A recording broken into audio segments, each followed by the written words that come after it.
Bueno, ella es Beatrice Rangel, ustedes la conocen, comentarista y analista internacional ampliamente conocida en los más importantes países de Occidente, exactamente por su trabajo y por sus estudios. Además, ha ocupado puestos muy importantes en Venezuela, en diferentes gobiernos. Beatrice, ¿cómo interpreta lo que está sucediendo? Que no importa que se llame Hong Kong o se llame Venezuela o se llame Chile o se llame Ecuador, ¿no? No importa que la crisis Sí, sea en bueno, Argentina o donde sea. ¿Qué está pasando? mira, están pasando dos procesos importantísimos que yo creo que no lo hemos analizado con suficiente profundidad. Uno es que el cambio que ocurrió en la economía mundial a raíz de la explosión de las tecnologías está creando unas presiones muy fuertes sobre el Estado-Nación. El Estado-Nación es la unidad política que surgió cuando el comercio se empieza a globalizar. Esto es un proceso que empieza en el siglo XVI y culmina en el siglo XIX. Antes lo que había en el mundo eran ciudades-estado y las ciudades-estado no sirven para el comercio global, entonces se crean los estados. Ahora, los estados están teniendo una presión muy grande que viene de donde, uno, la primera y más importante es que hoy en día todos los medios de comunicación que te permiten a ti y a mí saber instantáneamente lo que está pasando en Uruguay, lo que está pasando en Rusia, lo que está pasando en Irak y verlo, además, cómo se están desarrollando los acontecimientos, nos permite establecer comparaciones entre cómo viven los iraquíes y cómo vivo yo, y cómo viven los ingleses y cómo vivo yo.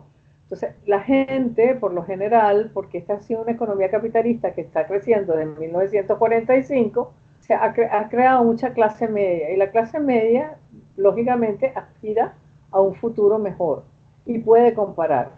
Cuando hay naciones que están descontentas, por lo menos la gente está descontenta con su grado de avance, empiezan a comparar, empieza el descontento. Y si la situación no mejora, cambian de gobierno, vuelven a cambiar de gobierno y la situación no vuelve a mejorar porque tiene que ver con problemas estructurales de su economía, entonces protesta. Pero añádele a eso, además, que no solamente sino que hay, el mundo tiene 193 países, de los cuales aproximadamente 70 países no pueden controlar su territorio, porque no tienen los medios, porque carecen de suficiente población, porque no tienen recursos naturales importantes para explotar. Entonces, tú tienes una revolución de expectativas de la gente que muchos de los gobiernos no pueden satisfacer, y tienes de otro lado un conjunto de países que no pueden controlar su territorio. Y viene un tercer elemento, el crimen organizado. El crimen organizado ha existido desde que existe la humanidad. Pero ahora el crimen organizado tiene acceso a unos medios técnicos que no tenía antes. Entonces, ¿por qué? Porque la tecnología le facilita acceder a todo lo que son las comunicaciones, la, la, la distribución, recepción y procesamiento de datos, el transporte y el acceso al mercado de armas, porque hoy en día las armas se pueden producir de una manera paralela, y a un costo muchísimo más bajo que si vas y se la vas a comprar a cualquiera de las grandes compañías que venden armas en el mundo. Entonces, ahí tienes, y lo que pasa es que estos grupos del crimen organizado está explotando una cantidad de ilícitos que existían, pero que ahora han tomado una fuerza económica muy grande. Porque, por ejemplo, entre los ilícitos más importantes está el tráfico de drogas. El tráfico de drogas representa 30 trillones en el comercio internacional. Eso es más o menos el comercio de 10 años entre América Latina y Europa. Y ellos eso lo producen en un solo año, claro, a nivel mundial. Entonces, esta gente tiene unos recursos inmensos y le interesa, de alguna manera, penetrar los países para ir tomando por dentro su gobierno. Entonces tiene la legítima desconformidad de la clase media como porque su situación no mejora. Tienes la fragilidad institucional de muchos países que las Naciones Unidas ha decretado como países independientes que no deberían ser porque no tienen recursos para sostenerse en el mundo. Y además tienes al crimen organizado, a quien le interesan todos estos episodios porque cuando pasan estas protestas fuertes, ellos pueden penetrar y, y aprovechar esto para poder aumentar su tráfico de ilícitos en el momento en que ocurren las protestas. Entonces, esos tres elementos te explican lo que está pasando en el mundo. Ahora, estas explosiones no tendrán también que ver, aparte de lo que tú estás diciendo, y vamos al individuo concreto, porque la clase media, por ejemplo, venezolana, tiene que estar muchísimo más insatisfecha que la clase media chilena, que era un país que estaba creciendo como ningún otro América Latina. Vamos, por un lado. Pero después de ver la película The Joker, que además está viendo el mundo entero, y que no es el primero donde un villano tradicional se convierte y justifica por qué es villano. No es el primero porque Disney se le adelantó con Maléfica y ahora viene la segunda parte de Maléfica, cosa que hace 20 años, 30 años era impensable que Maléfica tuviera razón en ser mala, ¿no? Y el bufón tuviera razón en matar y asesinar. Pero hay una cosa que sucede con The Joker. La violencia en que estamos viviendo, la violencia descontrolada, porque antes la violencia, primero no la conocíamos porque gracias a los nuevos medios, ¿no? Ahora conocemos absolutamente todo, hasta de las amantes de Kennedy, hasta lo último, que mientras Jacqueline Kennedy estaba pariendo y se le murió su hijita, ¿no? ¿Cómo se llama? John Fitzgerald Kennedy estaba con una amante en el Mediterráneo y no fue a auxiliar a su mujer y a consolarla, primero a ver a su hija y luego cuando muere a las pocas horas a consolarla, él se quedó por allí. Esas cosas, ¿no? Ni siquiera pensábamos que alguien y un líder pudiera hacer eso. Entonces, lo que plantea The Joker es que él era bueno y lo maltrataron tanto que entonces se convirtió en un villano. Y eso se refleja y mucha gente se siente identificada con ese tipo de gente.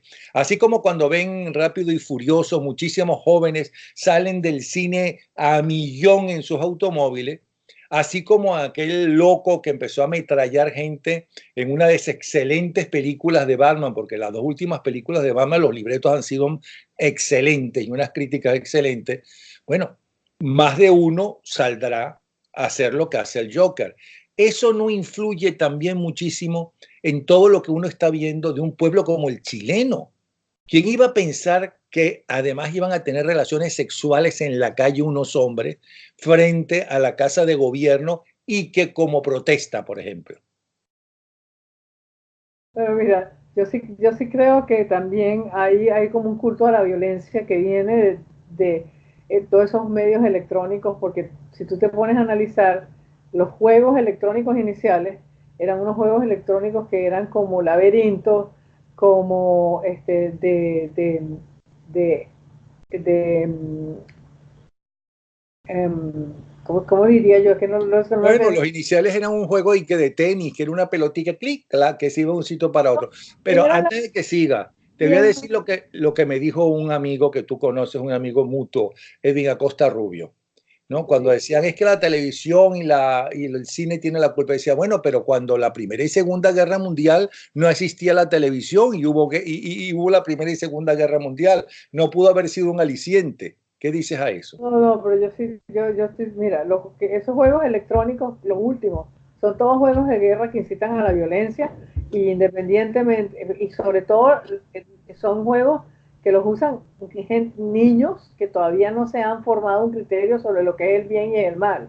Y es ahí donde yo veo el peligro, porque yo ponerme a jugar un juego de eso, no importa, porque yo tengo suficiente edad para saber lo que es el bien y el mal, pero un niño de 7 años todavía no lo tiene claro. Y los juegos de guerra son todos, los juegos electrónicos son hoy en día todos juegos de guerra.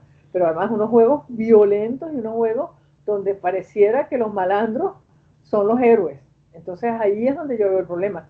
Pero más allá de eso, mira, si tú te pones a analizar la data que tiene sobre, por ejemplo, el tema de la educación superior, en todos los países donde ha habido protesta, Chile, si se agarra Chile, por ejemplo, eh, la tasa de muchachos que se gradúa de bachiller y después se gradúa, culmina estudios universitarios, pasó en apenas 20 años del 35% al 90%.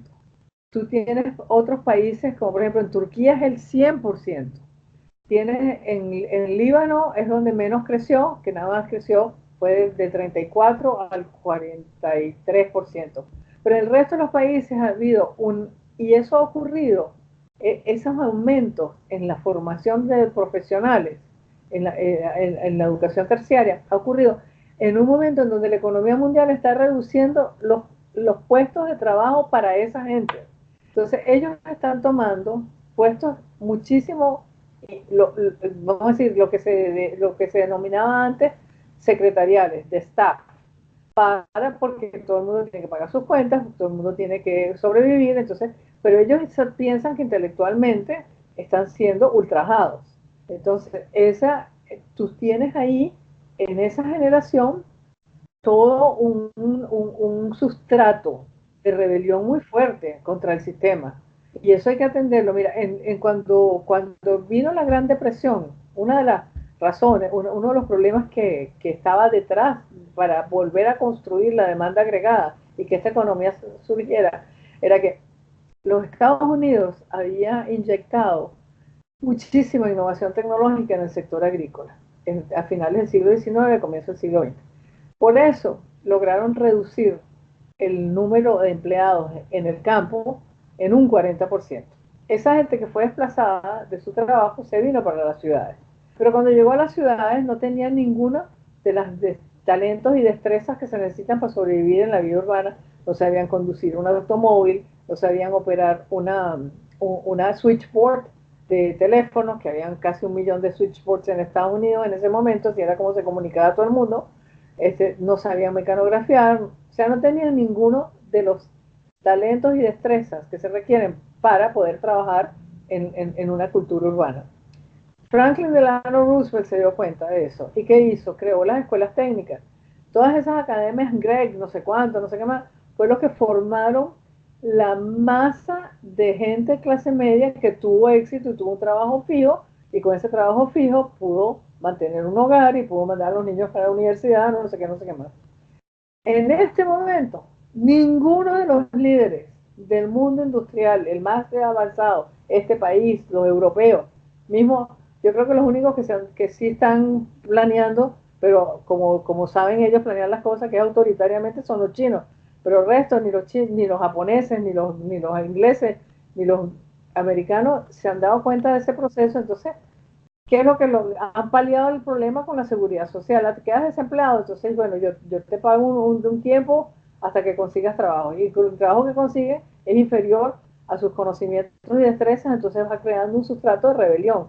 Y ni hablemos de la gente que nunca consigue trabajo, porque esa es la crisis de opioides que tienen en este país. Entonces, eso es lo que está pasando. Y a menos que venga un líder, o varios líderes, o muchos líderes en el mundo, y se den cuenta que esa gente necesita un destino productivo, que esa gente tiene que es le tienes que enseñar las destrezas que se necesitan para triunfar en la era digital, que son básicamente, además de todo eso que les enseñó en la universidad, tienen que saber eso que se llama coding, que es el diseño de los códigos, tienen que saber escribir programas y tienen que hacer otras cosas del mundo digital. Además, no hay que agregarle a todo eso la crisis de valores, la crisis religiosa y la crisis política que está viviendo el mundo, que ya el mundo no es una autopista, por ejemplo, las ideologías. Tú tenías, por un lado, la autopista del capitalismo, la libertad y la democracia, y por otro lado, la autopista del comunismo, la dictadura del proletariado, todos somos iguales, etcétera. Ahora tenías dos partidos fundamentales en el país, en cada país, y ahora tienes todo dividido. todo eso no hay que agregárselo. Los valores religiosos y familiares se han venido abajo porque todo está cambiando. Estamos viviendo una crisis. Para mí estamos viviendo un mundo apasionante, vamos a estar claros. Sí, Para mí claro. es apasionante porque estamos viendo con dolor, porque está pariendo, ¿no? La sociedad está pariendo una nueva civilización o una cosa distinta, muy distinta inclusive a la crisis de la Primera y Segunda Guerra Mundial. No hay que, pero yo siento que los chilenos cuando salieron, no todos, pero ahí se vio que iban no a saquear, porque saquear es robar, llevarse la comida o los artefactos. No, no, entraban, destrozaban el supermercado o la tienda de televisores y rompían los televisores en la calle. Llegaban a un hotel, agarraban los colchones y quemaban los colchones. Era como un odio, era como The Joker, exactamente. Pero en el caso del Caracazo, no. En el caso del Caracazo fueron a saquear.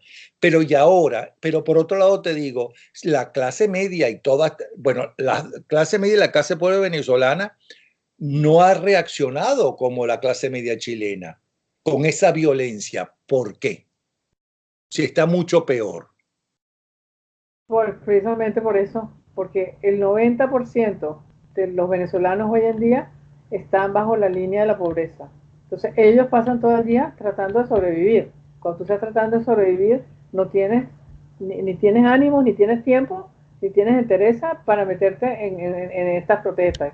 Tengo entendido que ya ni siquiera quieren ir a las manifestaciones, a las que los convocan los partidos políticos. Pero Beatriz, hay 400 manifestaciones mensuales, pero manifestaciones no, protestas por cosas muy concretas. Falta de agua, falta de electricidad, falta de medicinas y demás. Ellos salen a protestar, pero por otras razones diferentes. No salen como, por ejemplo, el 11 de abril, que a pesar de que los partidos políticos no querían ir hasta Miraflores, la sociedad civil salió a Miraflores a pedir la renuncia del tipo y el tipo renunció. ¿Por qué no pasa eso ahora? En Venezuela, dices tú, Sí, sí. porque, porque la sociedad civil venezolana está exhausta. Tiene 20 años marchando, protestando, llenando papeles, Votando, votando, dialogando. no sé, y nada resuelto. Ya llegó y ahora la tienen hambriada. El 90% de la gente está bajo la línea de pobreza. ¿Cómo puede sobrevivir? Tú todos los cuentos que lo escuchas de Venezuela, aún de familia tuya, son unos cuentos dantescos, espantosos. Entonces, ¿cómo puede una sociedad postrada así salir, protestar efectivamente y derrocar un gobierno? Yo no lo veo. O sea que no ves una salida inmediata. En Venezuela no. Ahora, y en el mundo, porque en otra oportunidad yo creo, desmiénteme si no estás de acuerdo, que gracias a que existen las bombas nucleares y la bomba atómica, no hemos tenido una tercera guerra mundial. Porque por temor a que quien el primero que lance esa bomba eh, también será víctima de la bomba del enemigo, de la bomba atómica del enemigo. ¿O estoy equivocado? No, pero lo que pasa es que eso funcionó, ese esquema funcionó bien mientras habían dos potencias en el mundo. Uh -huh. Ahora, vamos a decir, China todavía no está codificando su estatus de potencia, pero no se ha consolidado todavía.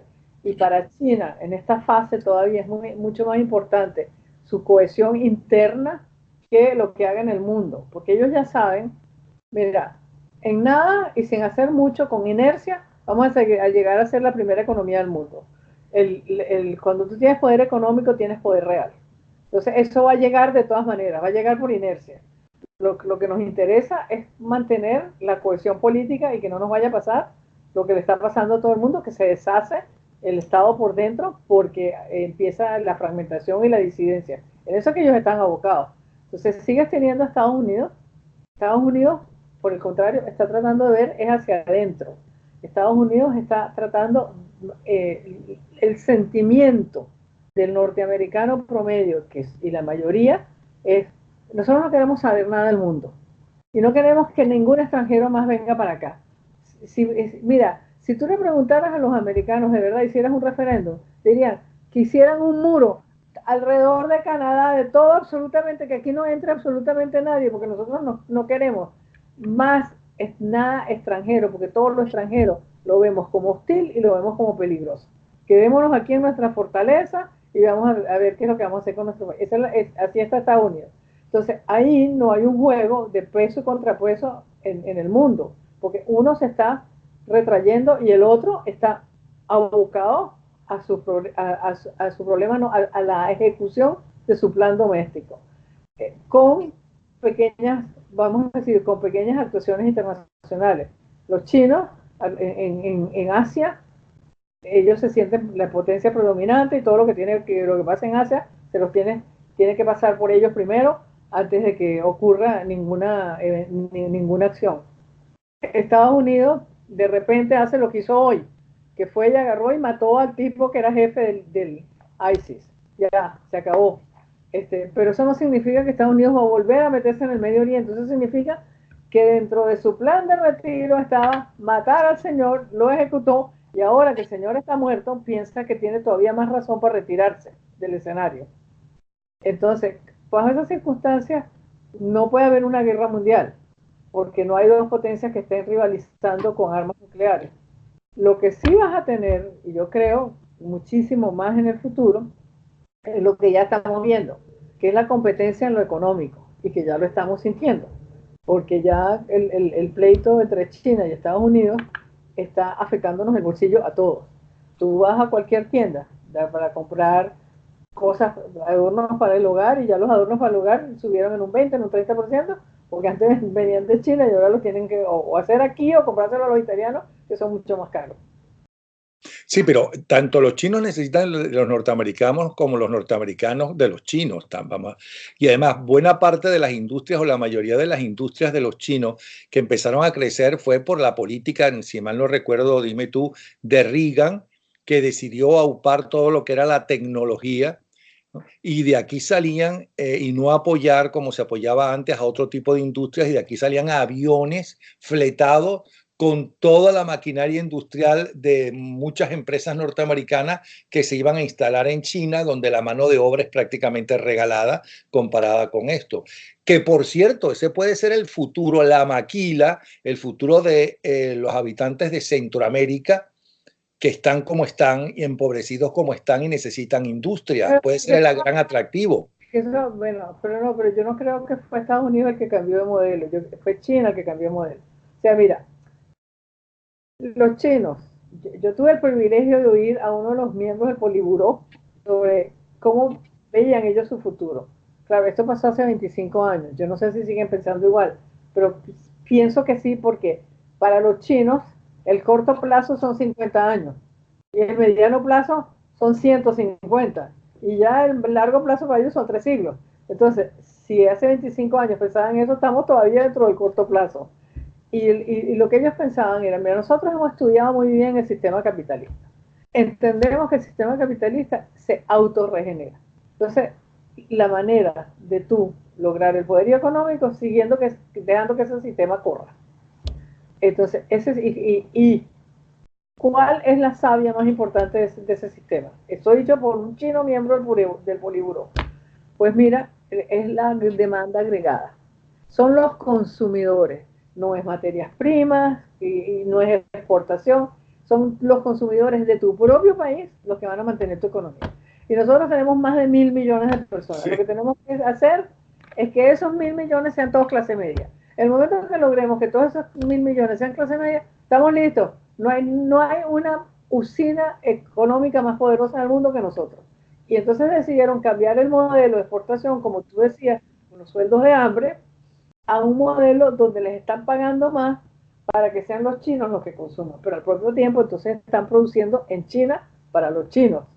Y eso ha provocado, mira, cuando yo estaba viviendo hace 5 años en México, yo estudié el nivel de retribución al trabajo entre China y México, por ejemplo, porque estaba estudiando los intercambios con Asia. Y me di cuenta que era muchísimo más barato desde el punto de vista de mano de obra montar una empresa en México que montarla en China, porque a los chinos les tenías que pagar más que a los mexicanos. Entonces, y ahí empecé a ver que las empresas americanas empezaron a traerse una cantidad de fases de la cadena de valor a México, porque era más barato y además tenían su mercado primigenio que Estados Unidos ahí mismo, no tenían los rollos de los costos de transporte, la logística, todo el rollo.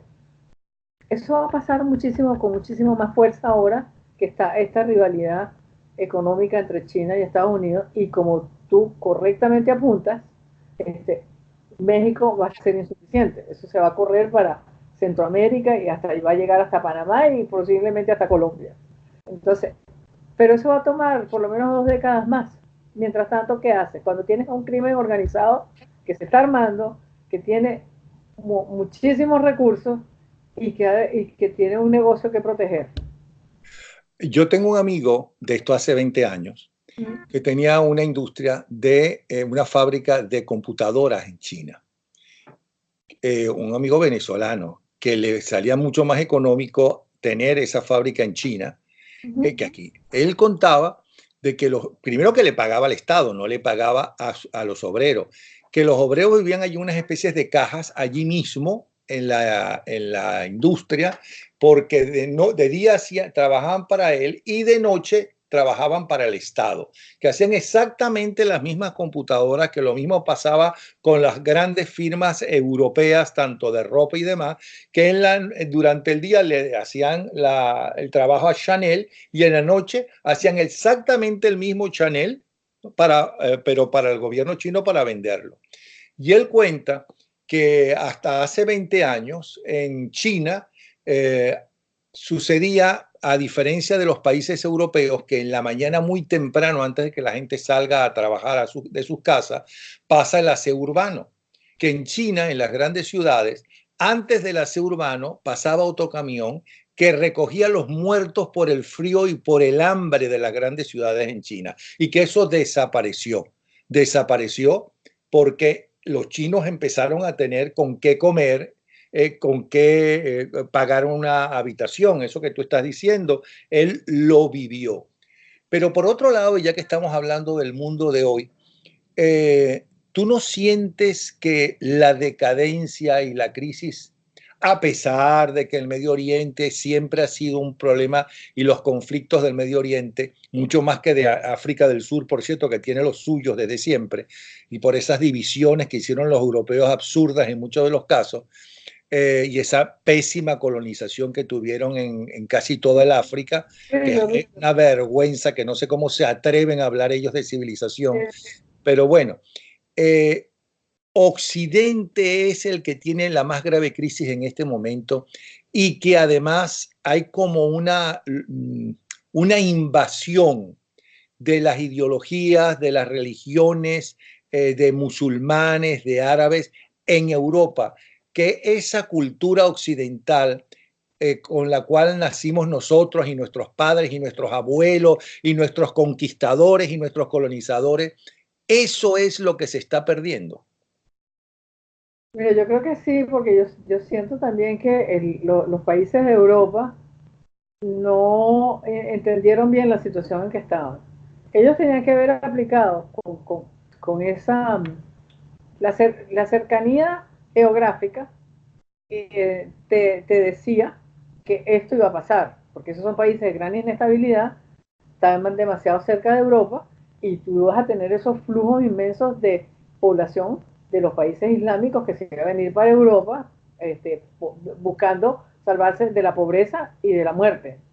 Bueno, dicho eso, ¿qué era lo que los europeos tenían que hacer? Tenían que prepararse para aquello, muchísimo mejor de lo que han hecho. Entonces, hicieron como que si se tratara de una migración normal, como por ejemplo los italianos que se vinieron para Estados Unidos, o los irlandeses que se vinieron para Estados Unidos. No, esto es una migración que había que tratarla como Ataturk trató a los turcos, porque había que modernizarla. O sea, tú no los podías dejar a ellos con sus costumbres y permitirles una cantidad de facilidades que lo que hacían era que meterlos en un gueto de su propia cultura, y ese gueto ha ido creciendo. No, y menos aceptar sus costumbres como una imposición, que estaba hablando el otro día, no me acuerdo con quién, de unos videos en Francia, con lo orgullosos que estaban, en especial los parisinos y los pedantes que se ponían, y con mucha razón, por cierto, porque París es una belleza y una de las ciudades más hermosas del mundo, pero estaban tan orgullosos y se sentían el centro del mundo todavía y demás cuentos. Entonces tú ves que tienen que salir de la acera y caminar por la calle, porque las aceras están llenas y los jardines en un momento dado de los musulmanes que les toca rezar a una hora determinada y no tenían espacio y entonces toman las aceras y tú dices, pero ¿cómo es eso? O en la ciudad belga que decidieron los musulmanes que por qué iban a poner adornos navideños en diciembre si ellos no celebran la Navidad, y han eliminado los adornos en las calles, o sea, la dirigencia política. Eso no puede ser, chica. O que tú no puedes ir con una máscara siendo europea en cualquier ciudad europea porque te paran y dicen, mire, eso va contra la seguridad del ciudadano, pero ellos pueden ir con una burka. En cambio, si tú quieres ir sin burka en sus países, no te lo permiten, te votan o vas presa. Eso tampoco puede ser. No, estoy de acuerdo, es que los europeos tenían que haber aculturado a esa gente rápidamente y no haber sido como tan... Es que yo creo que lo que ellos pensaron es, bueno, vamos a dejarlo y poco a poco eso va a ocurrir espontáneamente, y eso no iba a ocurrir espontáneamente.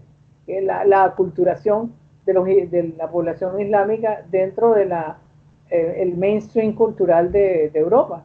Eso no iba a ocurrir por inercia. Eso tenía que tener una política definida y un conjunto de incentivos y castigos para que eso ocurriera. Ahora, ¿por qué la dirigencia política? Es una pregunta tonta, porque yo mismo me la puedo contestar. Pero ¿por qué la dirigencia? No, es que la dirigencia política está tan en crisis como tú, como yo, como la crisis religiosa, es una crisis social. O sea, ellos no son superhombres y demás, pero ellos son dirigentes políticos.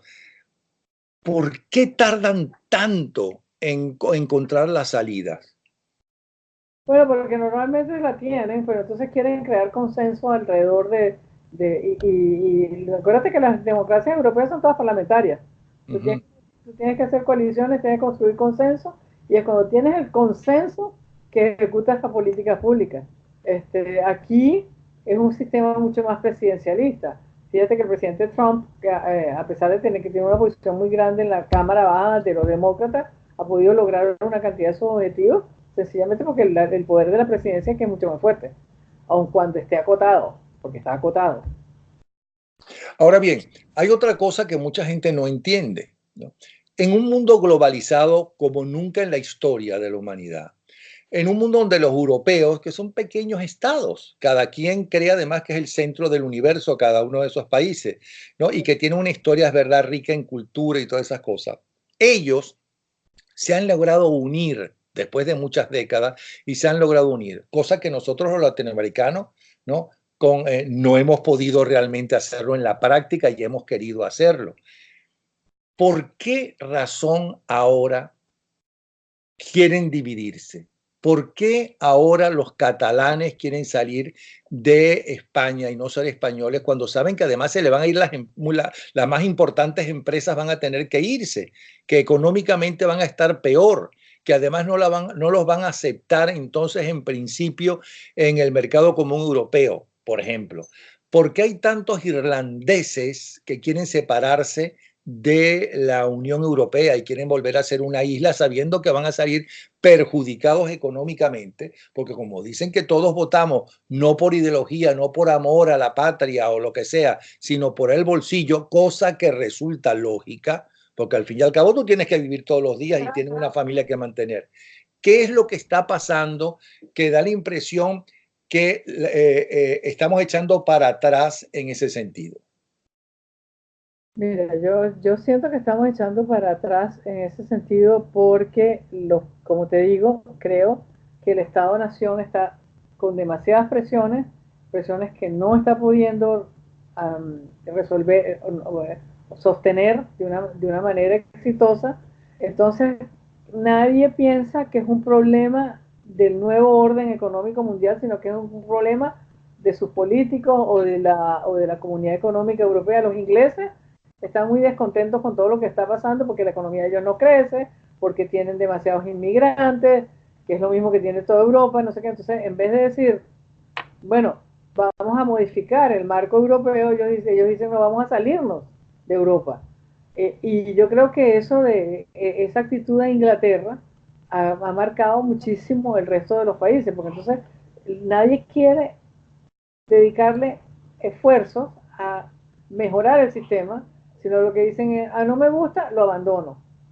Y es una actitud bastante, vamos a decir, a mí me parece que es una actitud que no ve el futuro. Pero, ¿por qué no ve el futuro? Porque es que además hoy en día las decisiones son instantáneas. La opinión pública es instantánea, les importa una cosa hoy y mañana ya no les importa, sino están en otra cosa. Entonces, también para los políticos tener contento a una opinión pública tan cambiante, tan líquida, como dijo Bauman, como una opinión pública tan líquida, pues entonces toman estas medidas drásticas que les permiten por lo menos tenerlos en una posición y mirando un asunto durante bastante tiempo, como ocurrió en Inglaterra. Sí, pero de repente uno siente que hay medidas absurdas, ¿no? Baratas, que ni siquiera son populistas, como lo que está haciendo Pedro Sánchez, desenterrando a Francisco Franco. Es decir, que ya nadie hablaba de Franco, que inclusive la derecha estaba dividida, porque dividieron el PP, bueno, como se dividió también el PSOE. Entonces este tipo saca del Valle de los Caídos, donde están enterrados tanto un grupo como el otro, porque eran como dijo Franco en su época, el encuentro, el reencuentro de la sociedad civil española. Y lo lógico es que estuviera enterrado allí. Yo no estoy diciendo, ¿no?, que parte de ese millón de muertos es responsabilidad de Franco o de la gente que se alzó. Pero ¿por qué la gente se alzó? Estaban matando, asesinando a curas, a monjas, a los que no pensaban que eran radicales comunistas, o es que la gente se olvida de eso. Entonces, mi abuelo fue fusilado por Franco y mi padre estuvo condenado a muerte, pero también tengo que reconocer la parte de los otros, vamos a estar. Entonces, este Pedro Sánchez, ¿por qué revive a Franco? ¿No? ¿Por qué pone a Franco en los titulares? ¿Qué gana con desenterrar a un muerto si no va a conseguir ni siquiera votos? Porque vamos a estar claros, si hubiera votado, si yo fuera español, yo no iba a votar por Pedro Sánchez porque hiciera exactamente eso, porque me reviviera al enemigo de mi familia. ¿Me explico?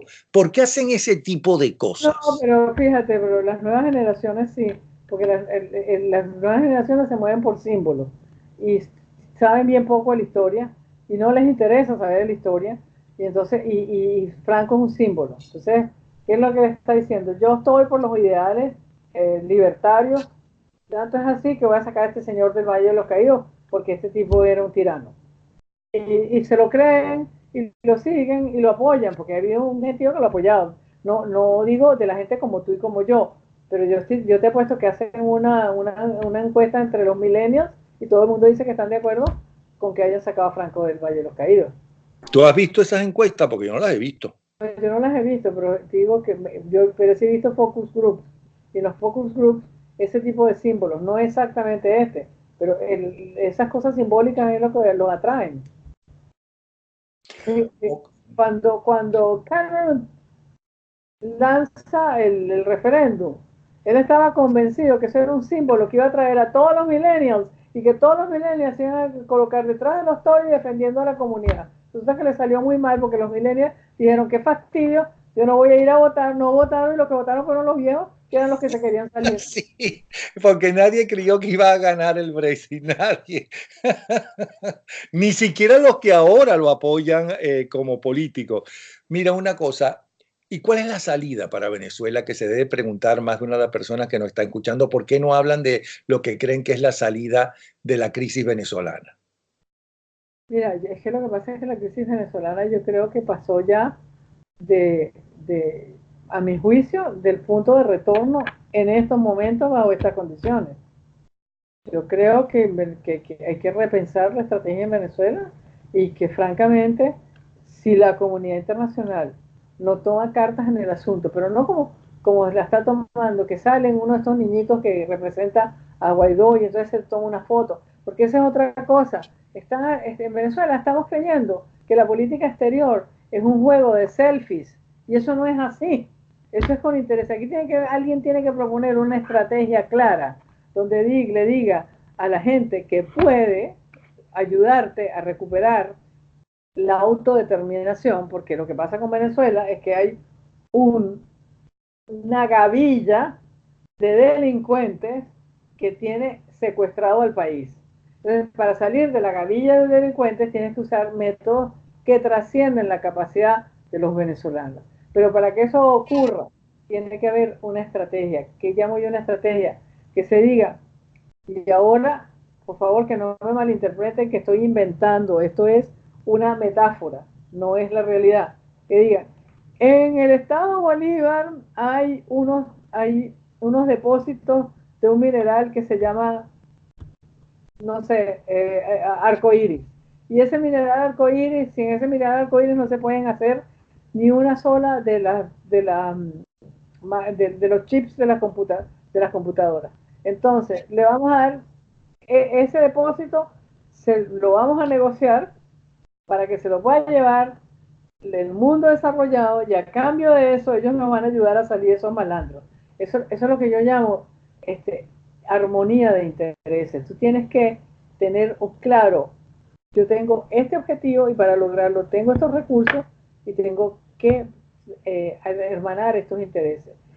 Todavía eso no ha ocurrido. Yo no estoy seguro de que los países que, por ejemplo, apoyan a Guaidó estén convencidos de que primero, es una coalición muy extraña, porque no es una coalición donde todo el mundo esté de acuerdo.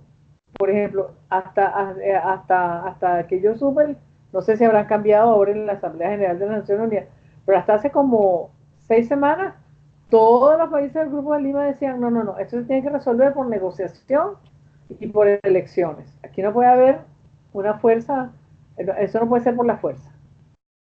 Bueno, negociación y elecciones es algo que le gana tiempo a la gavilla criminal que está en el gobierno de Venezuela. Entonces, si eso es la solución, ellos tendrían que tendrían que exigírsele a ellos, bueno, pero ¿cómo se hace eso si estando la gavilla criminal ahí, quién de ustedes se va a encargar de ello?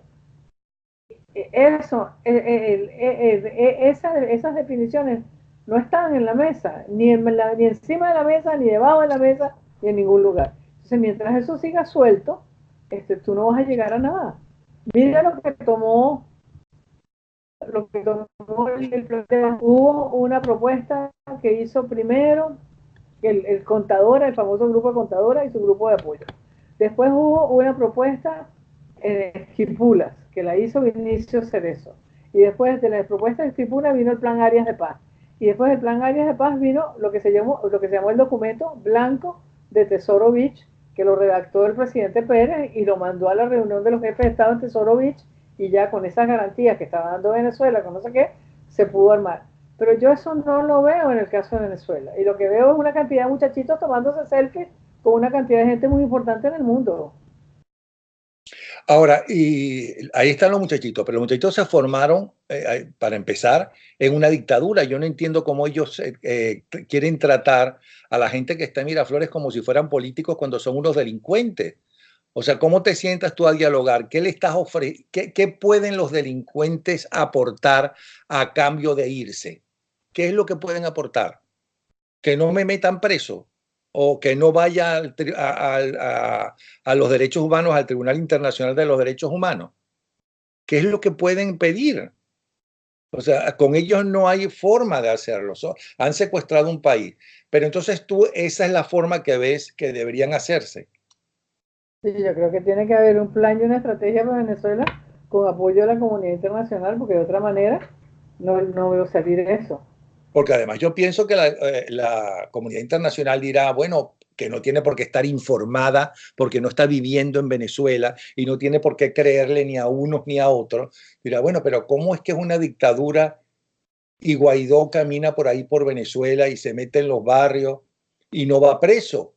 ¿Y cómo es que hay una asamblea y está en el Congreso y el país y el gobierno dictatorial permite que haya una asamblea en la sede del Congreso Nacional? y además hay una constituyente no elimina la asamblea, y entonces los del PSUV regresaron a la asamblea. Pero ¿cómo es la cosa? Entonces, ¿es verdad o es mentira que Nicolás Maduro es colombiano y es un presidente ilegítimo y lo tratan como presidente? Yo imagino que dirán, bueno, ¿qué es lo que pasa en Venezuela? Que no hay una estrategia. No hay una estrategia. O sea, que no es coherente, que no toman una, por ejemplo, cese de la usurpación. Bueno, tienes que trabajar para eso, para el cese de la usurpación. Por ejemplo, mira, cuando tú dices cese de la usurpación, la usurpación en Venezuela está a todos los niveles. Empiezan las alcaldías y terminan en Miraflores. Entonces, ok, yo entiendo que tomar Miraflores es imposible si no tienes armas, si estás sometido al hambre como te tiene el gobierno. Pero ¿por qué no están tomando las alcaldías? ¿Por qué no empiezas con una cosa tan sencilla como renovar las asociaciones de vecinos en toda Venezuela que tienen todas más de 10 años que no hacen elecciones porque el gobierno les pasa dinero por debajo para que estén todas las cosas tranquilas y les manda bolsitas clap y vainas a las asociaciones de vecinos? Entonces, ¿por qué no empiezas rescatando tu asociación de vecinos y después te vas con una asociación de vecinos fuerte a la municipalidad y dices, bueno, ahora vamos a elegir gente que realmente trabaje por nuestros intereses? Y empiezas a rescatar todas las municipalidades, poco a poco, y así va subiendo. Yo no veo eso. O sea que no estás muy esperanzada de que en los próximos meses o el próximo año eso caiga. No, no soy muy esperanzada. Vamos a decir, en enero del año pasado, perdón, en enero de este año, finales de enero, comienzo de febrero, la situación parecía mejor. Pero yo creo que en este momento hay postración de los venezolanos, de la población venezolana. La sociedad civil venezolana está postrada en este momento y la comunidad internacional está fastidiada y además tiene demasiados problemas por todos lados como para seguirse concentrando en uno solo. Ya con lo de Chile, ya con lo de Ecuador, ya tienes en la región con problemas todas. Y sientes... Pero, de México, que nadie habla de lo que pasó en México. En Culiacán lo que pasó fue que los señores del narcotráfico le hicieron saber al señor presidente de la República quién manda ahí. Porque fue un operativo impecable. Yo no sé si tú has visto las imágenes. Estos señores en 12 minutos cerraron todas las entradas a la ciudad de Culiacán. En 35 minutos tenían apostados escuadrones en las casas de los familiares del alcalde, de los municipios, de cualquier autoridad, de los jefes civiles, de cualquier autoridad en Culiacán. Con escopetas, como diciéndoles, mira, ahí está tu mujer, ahí están tus hijos, ponte cómico para que veas lo que yo voy a hacer. Era prácticamente ese el mensaje. Después, cuando el ejército manda refuerzos con unos helicópteros, le tiran un misil aire-tierra y lo tumban a uno de los helicópteros. Y entonces,